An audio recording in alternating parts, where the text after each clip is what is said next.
la tierra de las nieves tú eres fuente de felicidad. O gran Tenzin Gyatso Chen Resi permanece hasta el fin del samsara. En la tierra de las nieves tú eres fuente de felicidad. O gran Tenzin Gyatso Chen Resi permanece hasta el fin del samsara.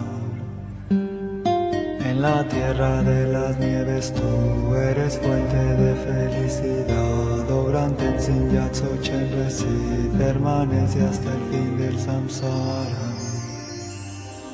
Yanri rawe golwe shingam dir pendan de wa malu yungwe ne Chen Resi guan Tenzin Gyatso ji shate shite bardu tenju shin. En la tierra de las nieves tú eres fuente de felicidad.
Cette montgolfière du Tibet, donc elle a volé, elle en est à son 40e vol, donc on l'a présenté dans 40 endroits différents, enfin 39 exactement. C'est la 39e fois qu'on la présente, oui. C'est magnifique. Mais, donc elle a été faite par France Tibet, voilà. Et c'est la copie de la vraie montgolfière du Tibet, puisqu'il y a une montgolfière qui a été faite par Paul Dodson, qui est un Anglais, qui a fait une montgolfière qui peut emporter 6 passagers. Donc l'idée c'était de copier la sienne en modèle réduit radiocommandé pour pouvoir l'amener dans les fêtes du Tibet. Voilà. Vous êtes merveilleux. Je vous remercie du fond du cœur. Namasté.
Puis-je vous interviewer? Oui. Super.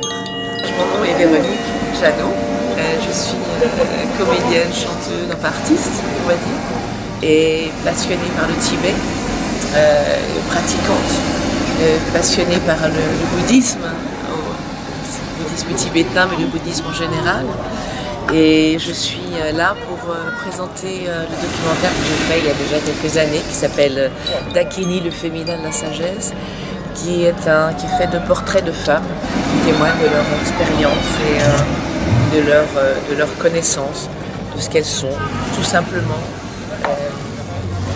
Voilà, et je suis là à Villeneuve-Loubet pour être solidaire de sort des Tibétains. D'accord, merci. Je suis depuis longtemps, qu'on a tendance à oublier parce que le Dalai Lama ne parcourt plus le monde pour faire donner des enseignements et que malheureusement on ne parle plus du peuple tibétain. Et on est de moins en moins au courant de tous ces jeunes qui s'immolent pour essayer d'attirer désespérément l'attention du monde sur eux. Et pourtant, il faut essayer de ne pas les oublier. C'est pour ça qu'une organisation comme celle qui a lieu aujourd'hui, qui est la journée du Tibet, est importante. Même parce que ça permet juste de ne pas les oublier. Oui. Voilà. Alors c'est sûr qu'aujourd'hui, au Tibet, ils ne bougent plus. Ils ne peuvent plus passer les frontières. Ils sont toujours sous surveillance, malgré tout ils s'en sortent plus ou moins, mais la culture est affaiblie, la culture tibétaine est totalement affaiblie, elle restait vivante en fait avec la diaspora tibétaine établie en Inde, au Népal, mais même les Tibétains fuient l'Inde, le Népal, parce qu'ils n'ont aucune légitimité, ils sont même pas réfugiés, ils sont étrangers, ils ne peuvent rien avoir à eux et ils sont maltraités de plus en plus.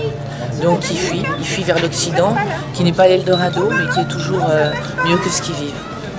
C'est ça, merci pour tout ce que vous faites. Alors la liberté du Tibet, c'est vrai que c'est un peu utopique, mais par contre il faut prier pour qu'un jour ils aient leur autonomie, qu'ils puissent vivre selon leur culture et leur religion. C'est ce que nous faisons tous. C'est pas grand-chose quand même. C'est ça. Ici en France, les gens vivent selon leur culture et leur religion. Absolument. Et ailleurs. États-Unis, en Australie, presque partout. Malheureusement, dans leur propre pays. Mais heureusement qu'il y a des personnes comme vous et comme la mairie de Villeneuve-Loubet aussi qui sont tellement magnifiques. Que les personnes qui œuvrent pour cette belle cause nous tient à cœur à tous. Gratitude infinie, tout chichi. Tachidou. Gratitude.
Comme son